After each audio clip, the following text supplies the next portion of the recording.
And it's recording. Everything's going good. Well, greetings in the name of Jesus. Welcome. Tonight, I'm hoping to speak about biblical righteousness. But I'd like to open with a verse that a young lady was sharing in a time of prayer before this began, this message that's going on the internet began. And it's Isaiah 55, verse 6 and 7. And it'll make sense as I go through what I'm going to share, why this is so significant. It says, "Seek ye the Lord while he may be found." So that suggests there's going to be a time when he can't be found. "Call ye upon him while he is near. Let the wicked forsake his way, and the unrighteous man his thoughts.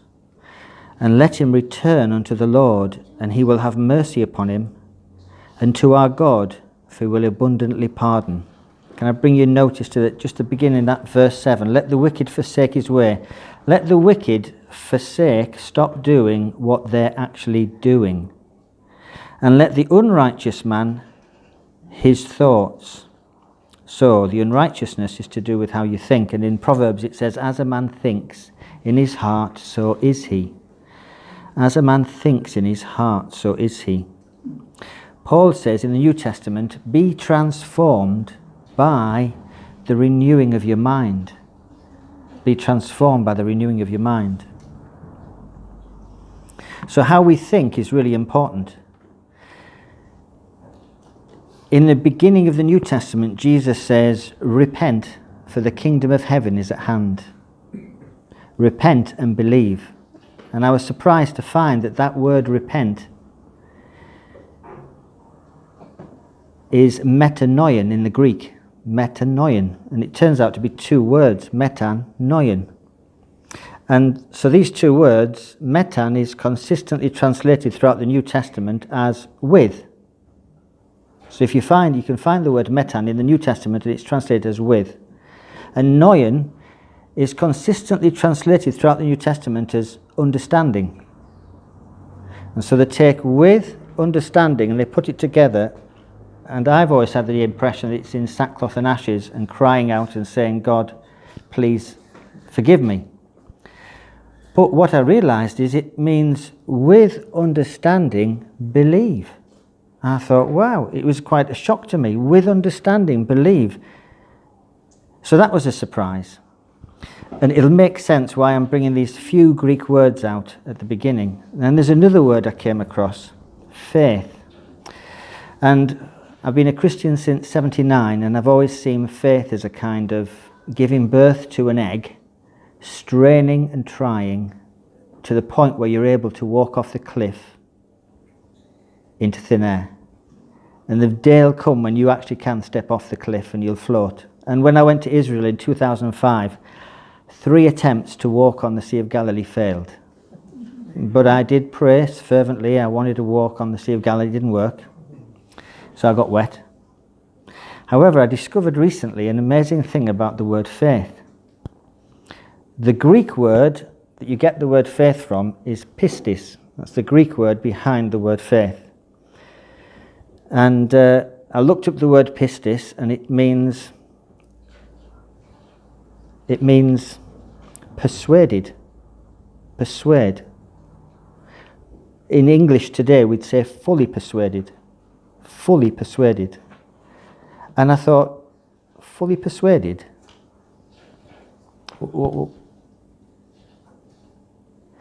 So as I looked into it more, the definition in Hebrews of faith suddenly made sense to me. Being fully persuaded. Faith is, so I thought, well, how did we get the word faith? F-A-I-T-H. How can you get the word faith from the Greek word pistis? And I found out. It turns out that you translate it into Latin, which is the Roman language. You wait a few hundred years, then you translate it into ancient French. You travel through French a few hundred years, and in the Middle Ages you translate it into Middle-aged English. And then you bring that word up to the modern day and you end up with the word faith. I thought, well, I never. So, pistis is persuaded. Am I persuaded? Am I fully persuaded? It'd be better to use fully persuaded in English today, because a lot of English words have been diluted a lot. So fully persuaded, I know technically you can't be fully persuaded because you're either persuaded or you're not. And it's like two positives, but you get away with that these days. Fully persuaded. Are you fully persuaded about who Jesus is, the good news? So my message is about biblical righteousness. However, I want to share a couple of more things first, like introductions. What does the devil come to do? And I've been a Christian for 30 years, and I had a very clear idea of what the devil was, and I'd pray against him and do what I'd been taught to do. And then, you all know that a number of years ago I was led to start reading the Gospels over and over and over and over. I shared that, and it went on for 7 years, and the Lord said just read and read and read Matthew, Mark, Luke and John, Matthew, Mark, Luke and John, Matthew, Mark, Luke and John, Matthew, Mark, Luke and John, Matthew, Mark, Luke and John, Matthew, Mark, Luke and John. Do that for 7 years. Keep doing it for 7 years. And that's what I did. And to cut a long story short, he eventually showed me that I was buying off him the eye salve, and he was going to give me the eyes to see, because I was being obedient. And it's a long story, I'll get to that in a moment. But what he showed me recently, this is the eye salve. As far as I can see, this is the eye salve. You go away and test and see what you think, but this I understand is the eye salve, the effect of the eye salve. He showed me about the devil. And I was reading John chapter 10. And in John chapter 10, verily, verily, I say unto you, he that entereth not by the door into the sheepfold, but climbeth some other way, the same is a thief and a robber. But he that entereth in by the door is the shepherd of the sheep. To him the porter openeth, and the sheep hear his voice, and he calleth his own sheep by name, and leadeth them out. And when he putteth forth his own sheep, he goes before them, and the sheep follow him, for they know his voice. And a stranger will they not follow, but will flee from him, for they know not the voice of strangers. This parable spoke Jesus unto them, but they understood not, knowen not. They didn't understand the things which he spake to them. Then Jesus said unto them, verily, verily, I say unto you, I am the door of the sheep.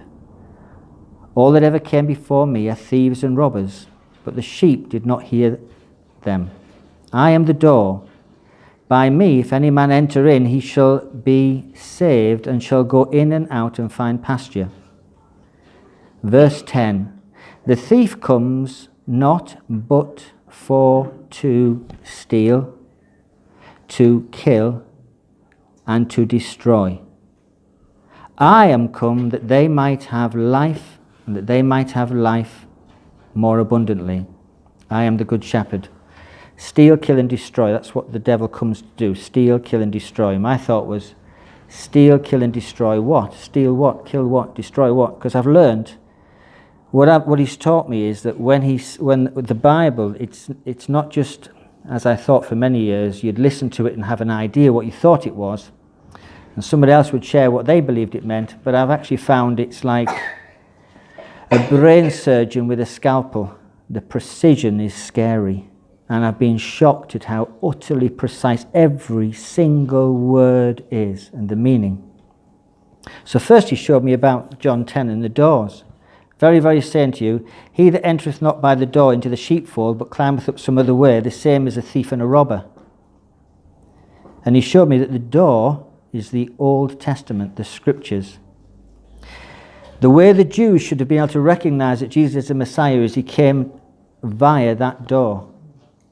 And he fulfilled all the way along. Do you remember as they read the New Testament, this must be the Messiah. Look, he's doing this, he's doing this, he's doing this. He came through the door. And that's how you can identify who Jesus is and how nobody else can be the Messiah. Because he came through the door. Very, very, I say unto you, he that entereth not by the door into the sheepfold, Israel's a sheepfold, but climbeth up some other way, the same as a thief and a robber. But he that entereth in by the door is the shepherd of the sheep. So he's the shepherd of the sheep, he's come through the door. And the porter openeth to him, and the sheep hear his voice, the gospel, and he calleth his own sheep by name, and he leadeth them out. That's what he's going to do, he's going to lead us out. And when he putteth, well, that's the Jews, and when he putteth forth, those that believe in him, his own sheep, he goeth before them, And the sheep follow him, for they know his voice. They recognize his voice. He goes before them. And a stranger will they not, so he died and went before them. Verily, then the next verse 7, verily, verily, I say unto you, I am the door. What? It's a different door. Door number 2. Verily, verily, I say unto you, I am the door. He's on about a different door now of the sheep. So he's the door of the sheep. So remember, he came into the sheepfold Israel. Now he's the door of the sheep. All that ever came before me are thieves and robbers, but the sheep did not hear them. I am the door.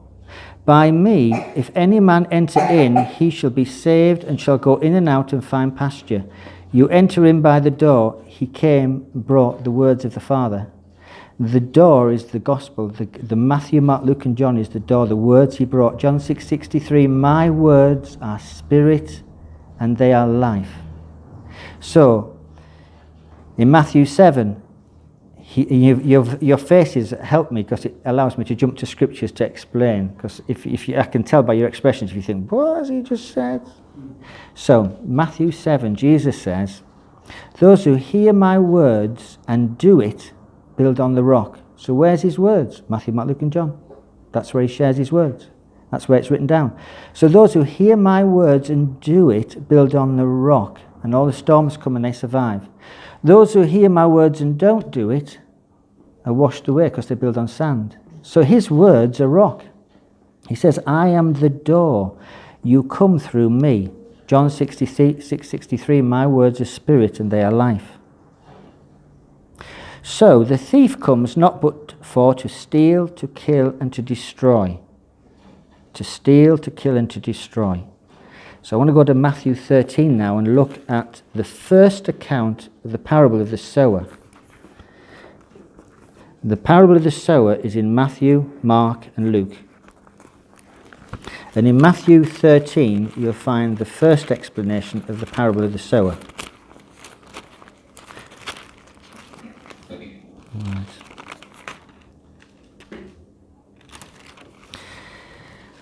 Behold, the sower went forth to sow, verse 3. And when he sowed, some seed fell by the wayside, and the fowls came and devoured them up. And some upon stony ground, number 2, places where they had not much earth, and forthwith they sprung up, but because they had no deepness of earth, when the sun was up, they were scorched, and because they had no root, they withered away. And some, number 3, some fell among the thorns, and the thorns sprung up and choked them. But others fell into good ground and brought forth fruit, some 100-fold, some 60-fold, some 30-fold. He who has ears to hear, let him hear. He who has the ears to hear, let him hear. And the disciples came and said to him, why do you speak to them in parables? Remember, this is the beginning of the parables. It's just starting off with parables. And he answered and said unto them, and there's a reason why. Because, do you remember they said, you do this by Beelzebub? Well, that's where Israel rejected their Messiah. And so, thus begins the message of the kingdom. Because it is given unto you to know the mysteries of the kingdom of heaven, but to them it's not given. For whosoever has, to him shall be given more, and he shall have more abundance. But whoever has not, from him shall be taken away even that which he has, which he thought he had. Therefore I speak to them in parables, because they seeing see not, and hearing they hear not, neither do they understand, Noyen.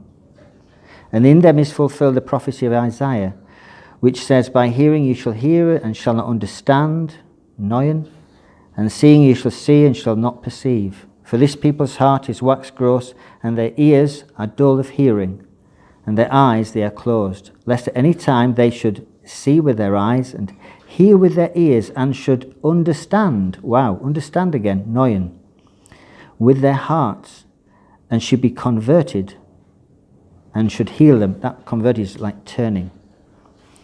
But blessed are your eyes, for they see, and your ears, for they hear. For verily I say unto you, that many prophets and righteous men have desired to see those things which you see and have not seen them, and to hear those things which you hear and have not heard them. Hear ye therefore the parable of the sower. When anyone hears the word of the kingdom, that's the words that Jesus proclaimed in the Gospels, hears the words of the kingdom and understands it not, noyen, understands it not, then comes the wicked one and catches away that which was sown in the heart. This is he which received the seed by the wayside. Now, if you read the parable of the sower in Matthew, Mark and Luke, you'll get more information. And it's all to do with the enemy comes to steal. The first thing is the understanding of the kingdom. That's what he first comes to steal, and he's always after that, because that's your first step into the transformation of your life, which is amazing. But he that received the seed into stony place is the same as he that heareth the word and anon with joy receives it. How many times have I come across people who've come and become Christians and are joyful, and 2 years later they've turned away? Yet hath not root in himself, but endureth for a while. What's the root? You'll find in Revelation, Jesus says he's the root. He is the root. He is the root of Jesse. That's what he says about himself. He's talking about himself. It's to do with his words. You have no root in yourselves, endureth for a while, but when tribulation and persecution ariseth. Why does the persecution arise?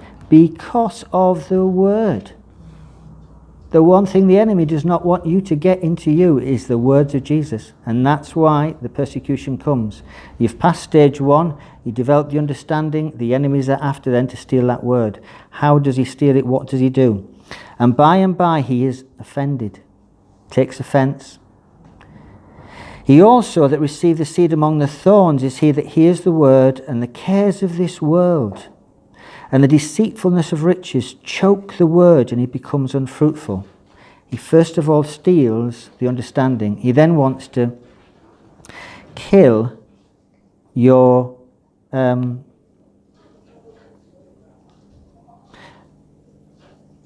faith, you being persuaded about Jesus. You'll see the same 3 steps in the Garden of Eden with that when Eve was deceived.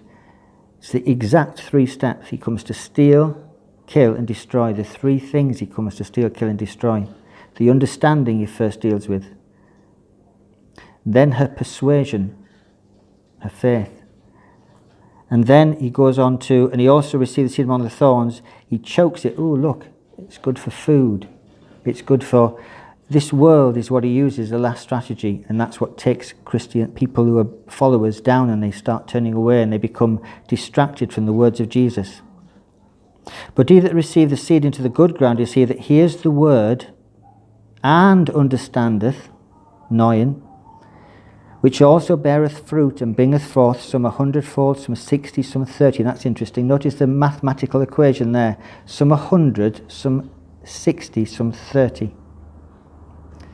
30%, 60%, 100%. What a bizarre mathematical equation. The only way I can explain it is spirit, there's your third of you. Soul, there's 60% of you. And then when you're fully on board, your body as well, fully going, that's 100%. It goes 30%, 60%, then it becomes 100%. You're totally on board. It's the only way I can understand it. So, he comes to steal, kill and destroy, and he's after the understanding. If you read Matthew 13, Mark 4 and Luke 8, you will see as you go through the parable of the sower, and it's done in 3 different Gospels on purpose, because each bit, he says, ask, it will be given. And then he says, seek and you will find. And you've got to seek, unfortunately, you've got to seek. That's why giving away Bibles allows people to seek, and you've got to seek.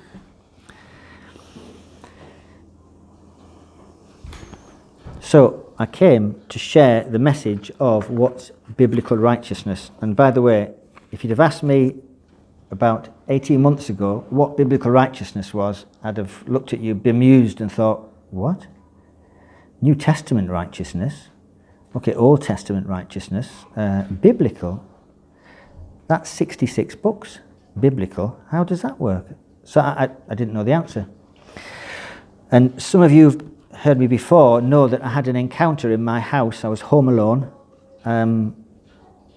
this was the Bible I had, and I was reading Matthew chapter 5. And I arrived at a particular verse, and I remember this verse in 1979 asking somebody, a Christian in the church I was in, what it meant. And they said, Jesus is our righteousness, and that's right, he is. But it didn't quite explain the verse. So I'd been reading through, and I got to this verse. I was home alone, 2 Pyrenean mountain dogs with me lying down, my chair's against the wall. For I say unto you, this is verse 20 of Matthew 5, for I say unto you, that except your righteousness shall exceed the righteousness of the scribes and Pharisees, ye shall in no case enter into the kingdom of heaven. And I remember I got to that point and I paused, and my mind briefly went back to all those years ago where I still did not understand that verse. And then a voice said to me, what's biblical righteousness? What's biblical righteousness? And it was an authoritative voice behind me. There's a wall behind me, so I didn't quite... And I was shocked at the voice, but the way my brain is, I was utterly amazed at the question, what's biblical righteousness? So I knew it was an unusual situation. I've never been in that situation before. And I knew it... I just was aware it wasn't interested in my opinion or my view or an answer, except the right answer. And I didn't know what the right answer was, so I said, I don't know. Genesis 15. That's a very brief, sharp, straight response. So I turned to Genesis 15 in this Bible. And in this Bible, that's why I brought it tonight, Genesis 15, there's a verse highlighted in yellow. So my eyes went straight to it. And he believed in the Lord, and he counted it to him for righteousness. And I know that verse 6 of chapter 15 is about Abraham, and he, Abraham, believed in the Lord, Jehovah, and he counted it to him for righteousness. And he, Jehovah, counted it to him, Abraham, for righteousness. So his belief in the Lord counted it to Abraham for righteousness. And I know, I've been to church a long time, I know many people would give an answer to that. But I knew this was an unusual situation and I really thought, I don't really understand what's happening here. I don't know the answer, so I said, I don't understand. Read Noah. Read Noah. So I went to Genesis 6. And in Genesis 6, it's only one chapter, basically, that I was drawn to attentively. And this person on here reads it quicker than I, so I'm going to let this person on here read Genesis 6 to you. Now it came to pass, when men began to multiply on the face of the earth, and daughters were born to them, that the sons of God saw the daughters of men, that they were beautiful, and they took wives for themselves of all whom they chose.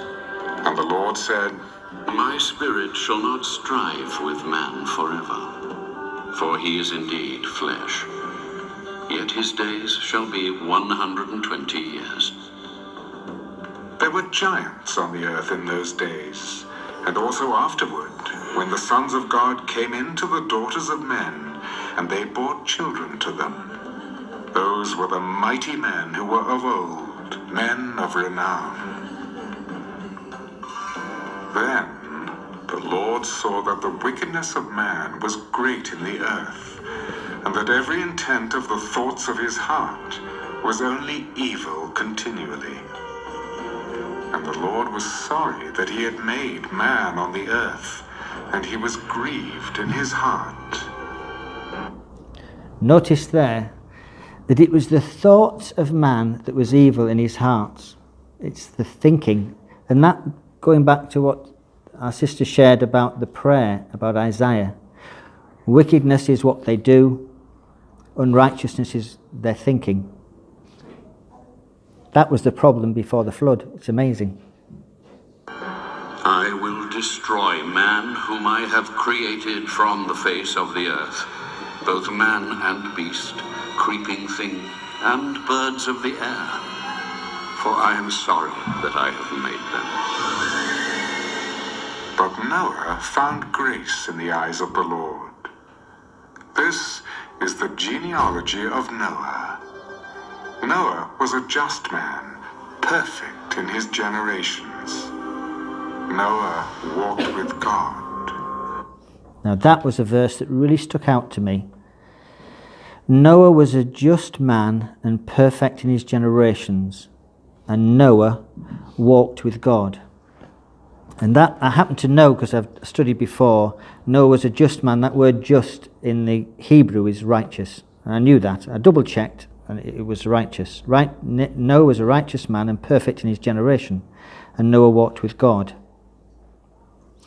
Well, you then find the story goes on until the very last verse. It's the very last verse that I want to bring to your attention, because he then spends his time, he has some children, and he starts building this ark. And although it's just one chapter, it's 100 years. He spends a long time building this enormous ark.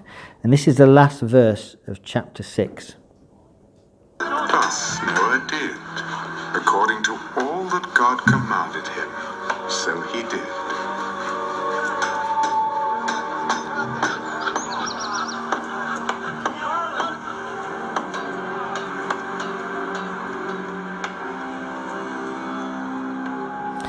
And I want you to listen to the first verse of chapter 7.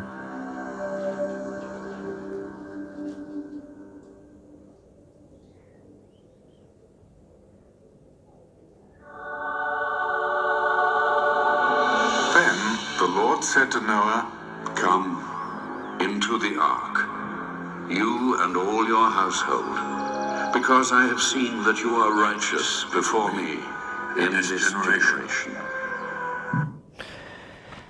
I have found you righteous in my eyes. So there's two righteousnesses there. I've been asked the question, what's biblical righteousness? And there's two righteousnesses there. Noah was a righteous man and perfect in his generation. But then, first verse of chapter 7 says, I've seen you righteous before me. And in the Hebrew it's, I have found you righteous in my eyes. And I knew that was significant. The last verse of chapter 6 says, and Noah did according to all that God commanded him to do. So God had said, I want you to build this boat, this massive cargo ship, and he did it. It took 100 years, took a lot of concentration, a lot of effort. And then God says to him, I have found you righteous in my eyes, enter into the ark. What God had done to Noah is he told him he's going to destroy the world, and he's told him that he's going to save him and his family in this ark. So he gave him the most amazing promise. I should have played that bit. He let Noah know that he's going to destroy the world, and he gave this stunning, breathtaking promise. Everybody else is going to die. All flesh on earth is going to die. Everything has a breath of life in it is going to die. But you, I am going to save you and your family. Go and build an ark. So he builds this ark, takes 100 years. At the end of the 100 years, he says, I have found you righteous in my eyes, enter into the ark. And God closes the door in the ark, if you read it. Okay, so I became aware of all that, and I said, I still don't understand, because I still hadn't got it. So the voice said, read Abraham. So, Genesis chapter 12, where we read about Abraham. I'll read it out because that's not quite loud enough. Chapter 12, verse 1. So where was Abraham living? He was living in Ur of the Chaldees, which is sort of over in Babylon way. That's where he was living with his family. Now the Lord had said unto Abraham, get thee out of thy country and from thy kindred and from thy father's house unto a land that I will show thee. So he's giving him some instructions. Get out of your nation and your people, go away from your family and go to a land I'll show you. So he's given 4 things to do. But then he gives this breathtaking promise, because you find out as you read the end of chapter 11 that whilst he's married to Sarai, she's barren, she can't bear children. Okay. And so God gives him this stunning promise. And I will make of thee a great nation, and I will bless thee, and make thy name great, and thou shalt be a blessing. And I will bless them that bless thee, and curse him that curseth thee. And in thee shall all families of the earth be blessed. What an amazing promise. Just like Noah, there's this stunning promise. Hang on, his wife's barren. I'm going to make of you a great nation. So it's like... So as I carried on reading, and it's an interesting account as you carry on reading, when you get to chapter 13, there's a point. So there's what happens is Abram and Sarai go to Haran with his dad and all his family. Then they go from Haran when his dad's died, and they go to the promised land with his nephew. And then they go down to Egypt, and then they come back from Egypt with all these cattle. And then Abraham says to Lot, because the herdsmen are falling out, we need to separate. Now, do you remember the 4 things that he was asked to do? Leave your nation, your people, your family, and go to a land I've shown you. So he's left his nation, his people. He's with his family, he's with Lot, but he's in the land of promise. There's one thing he hasn't done. And so the herdsmen start falling out, and Abraham says, let's separate. And so they separate, and this is what it says. So Lot goes off to Sodom, and it says, but the men of Sodom were wicked and sinners before the Lord exceedingly. And the Lord said unto Abraham, after that Lot was separated from him, lift up now thine eyes, and look from the place where thou art, northward and southward, eastward and westward, for all the land which thou seest, to thee will I give it, and to thy seed for ever. And I will make of thy seed as the dust of the earth. Remember, he's still barren, his wife still hasn't had a child. So that if a man can number the dust of the earth, then shall thy seed also be numbered. Arise and walk through the land in the length of it, and the breadth of it, for I'll give it to thee. Now what's interesting is he still hasn't had a child. But God has reminded him of this breathtaking promise. The promise now, he's done the 4 things. Now I'm going to bring you forward 4,000 years to the year 2017 in England. I went to Charis Bible College a few years ago. Charis, it's a Greek word, and it means grace. And grace has become a very big word among Christians today. This is the new definition of grace over the past 25, 30 years. And it's grown very, very big, to the point where I met a Christian lady recently, and she said to me, I don't bother reading the Bible at all now. I just walk with the Lord. I said, oh, right. I haven't read it for 3 years. I said, oh, don't you... I was a bit... And I found out that the person she's been following is a particular South African white man who's got a very powerful message on grace. And of course it's... My understanding how it came about, have you ever come across the Strong's Exhaustive Concordance, the big book? He did an excellent job over 100 years ago, and he did this book, and it sort of broke down every word in the King James Bible. And you can look up the word love, and you can see every single word love. And you can even look up which love you're on about. Is it agape? What type of love is it? Oh, it's that one. Oh, let's look up all the verses on agape, and you can look it up. And then what started happening about 30, 40 years ago is they started developing doctrines based upon these words, these verses, rather than the old traditional way of looking at a verse in the context of the chapter and sort of doing that. And then if you don't understand it, look at the whole book. And so it was a very diligent way of developing doctrine, whereas what started happening is it was just on verses. And so that's how this doctrine of grace has developed. It's like grace, grace, grace, grace, grace. And so as a result, it's caused great conflict within Christendom. We've now got groups that are splitting off into Torah Christians who say we're going to live under the Torah because they're so confused by what Christianity is and what it stands for. And so they've decided to say, well, we only listen to what Jesus says, we don't listen to Paul's writings. And then you've got other ones saying, oh yeah, but that bit of Paul was for that generation, but this is what we listen to. And if I take you back a few years earlier than that, you will find that's what they did to Jesus. They started saying about Jesus, like if you're back to say the 70s and 80s, they started doing that with Jesus, started saying, oh, well, these bits we like, but we don't read these bits. And so because they did it to Jesus and they only went to Paul, and I remember when I became a Christian in 79, they said, I feel I should read the Gospels. And they said, no, read the epistles. And so I was guided to the epistles, because the church at that stage was very fixed upon Paul, as though it was some kind of, he had the truth. So what I came across at Caris, I came across this amazing international speaker, and he said, the Old Testament is up until Acts, and when you start Acts, there's a New Testament. And I thought, that's unusual. The Old Testament is up until Acts. I thought the Old Testament was at Malachi for the Christians.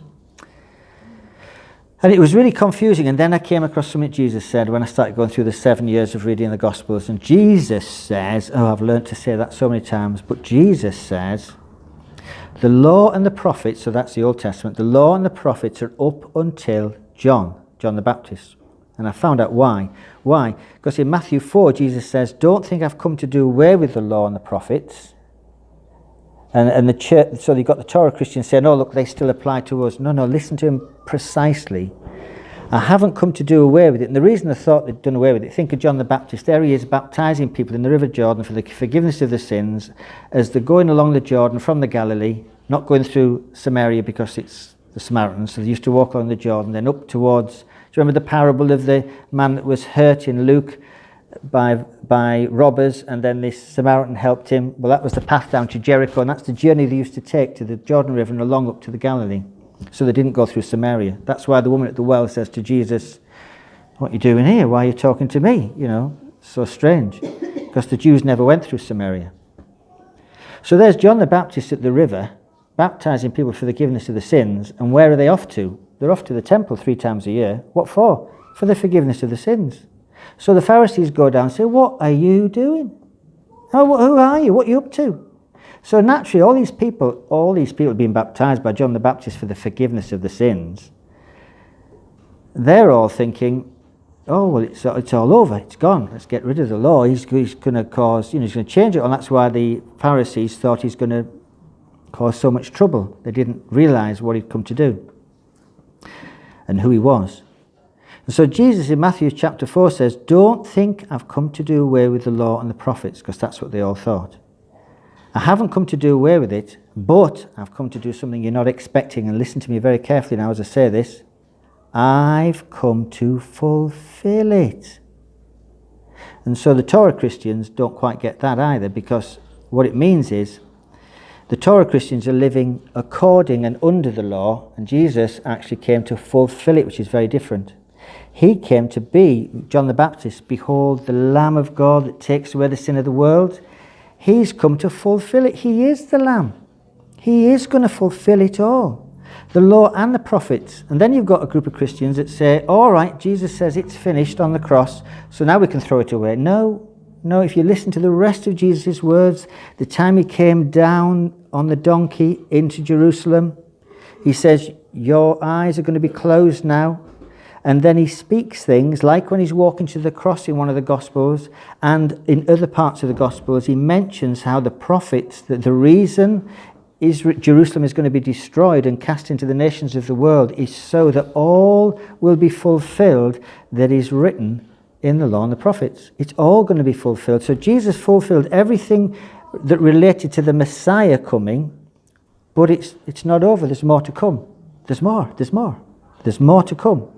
And so what's going to happen is, AD 70, this is after Jesus' death, guess what? Jerusalem gets trashed and it gets cast into the nations of the world, that it may be fulfilled, what is written. All's going to be fulfilled. So it's quite amazing how it all unfolds. So, I go on these rabbit walks and then I forget where I ended up. So, there's Abraham. Noah is asked to build a boat and give an amazing promise. Noah. Lot is said, do this dramatic thing, leave your nation, your people, your family, go to a land. I'm telling you, this is like, what? This is crazy, this is off the wall, and I'm going to make you a great nation. And my wife can't have kids, but he does it. He does it. And then he gets this promise. And as you read later on, basically, Abraham does bring it up to God, and he says, well, I still haven't got any children. You remember he tries to help God out by going with the servant and all this. So you know the story. But so I got to that point, and whilst I'd got all that, I said, I still don't understand. I still don't understand. And the voice said, read the Gospels and watch the Pharisees. And so I read the Gospels, and very quickly I realised the Pharisees never did what Jesus told them to do. Go and read what this means. Go and find out what this means. I seek mercy and not sacrifice. I, the Messiah, the Son of God, seek mercy of you and not sacrifice. But I know you're going to sacrifice me. We didn't tell them all that. It's clever how the answers were all the time. Like John the Baptist. They come to John the Baptist and said, who are you? He says, I'm not the Christ. Well, who are you then? Are you the prophet? You know, why are you baptizing? So there's the Christ. Are you the prophet? No. Are you Elijah? No. These are the people that baptize, you see. And so, well, who are you then? I'm the voice of one crying in the wilderness. What they hadn't realised with that question is the prophet they're on about, that Moses talks about, and the Messiah is the same person. I haven't worked that one out yet. There's actually only two people going to baptize. The one that introduces the Messiah and the Messiah himself, but they haven't quite got that yet. They saw three different people going to baptize. So I read through the Gospels, and what I discovered was they never did what they were told to do. And immediately I get this question said to me. So what am I asking you to do, Christian? So the question is quite powerful, because it's like, it's not what I'm asking you to do, Nick. I know he's talking to Christians today. What am I asking you to do? And so I was put on the spot, and what unfolds, what I'm going to share with you, I'm going to take you on a whistle-top tour of what God showed me, what he's asking me as a Christian to do. And you know in Matthew 7, where Jesus says, I'll read it rather than just refer to it. I'll read it. It's so important, so I better a bit of respect and read his words.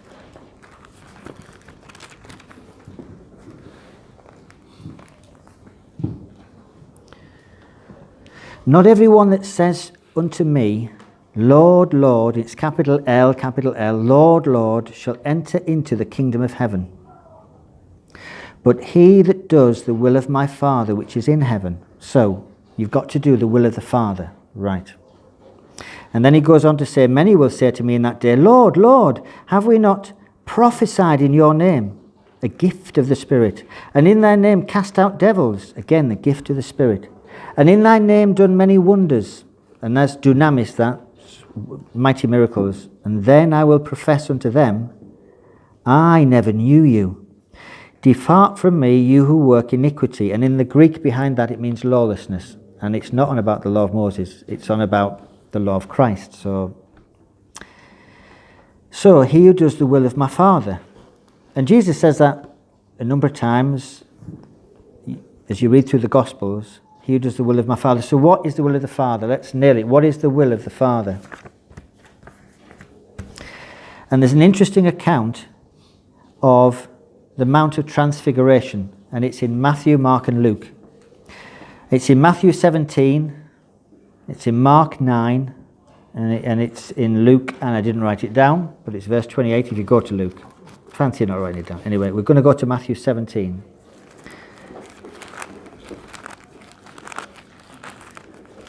Matthew 17, and I want it, it's only a few verses, verse 2 to 9. And was transfigured before them. So, and after 6 days, Jesus taketh Peter, James, and John, and his brother, bringing them up into a high mountain apart, and was transfigured before them, and his face shone as the sun, and his raiment was white as light. And behold, there appeared unto them Moses and Elijah talking with them. Then answered Peter, and if you read the account in the Luke and the John, and Mark and Luke, there's three slightly different accounts. It's really good to read them all three. Then answered Peter, and it makes it clear. And then answered Peter and said unto Jesus, it is good for us to be here. If thou wilt, let us make here 3 tabernacles, one for you, one for Moses, one for Elijah. That's, by the way, he thinks the festival of booths is being fulfilled, the kingdom of heaven has come to earth. he thinks that's what's happened according to his Jewish way of thinking. But while he yet spake, behold, a bright cloud overshadowed them, and behold, a voice out of the cloud which said, This is my beloved Son, in whom I am well pleased. Hear ye him. And interestingly, in Mark, it says it's slightly different, but God the Father says, Hear him. And in Luke, again, slightly different, but it says, Hear him. So, I'd been reading Matthew, Mark, Luke and John for 7 years, and God had not told me why, I just got the feeling.